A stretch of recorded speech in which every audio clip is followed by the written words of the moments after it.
خواتین نور جان فضل کی عدم رہائی اور شاعرہ حبیبہ پیر جان کے مبینہ اغوا کے خلاف دوسرے شہروں کی طرح بروز ہفتے کو بلیدہ میں بھی مکمل شٹر ڈاؤن ہڑتال رہی۔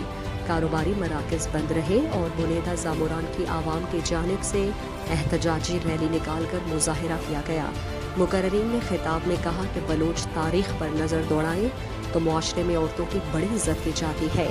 ہمارے آباء و اجداد نے کبھی بھی عزت اور ننگ و ناموس کے لیے کوئی سمجھوتا نہیں کیا جو انہوں نے تاریخ رقم کی ہے۔ مقررین نے مزید کہا کہ ریاست کی ذمہ داری ہے کہ عوام کو تحفظ فراہم کرے، نہ کہ بغیر FIR کے جبری طور پر اغوا کرے۔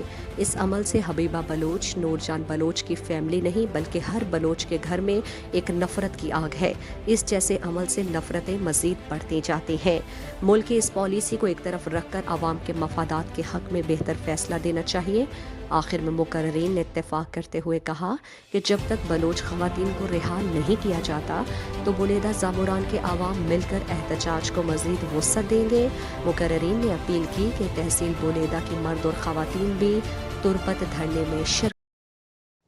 مزید دلچسپ معلومات اور خبروں سے آگاہ ہونے کے لیے Gedrosia point Facebook page, Instagram, Twitter کو فالو اور یوٹیوب چینل کو سبسکرائب کریں۔ بیل آئیکن بٹن دبانا نہ بھولیں تاکہ مکران سمیت بلوچستان کی خبروں سے جڑے رہیں۔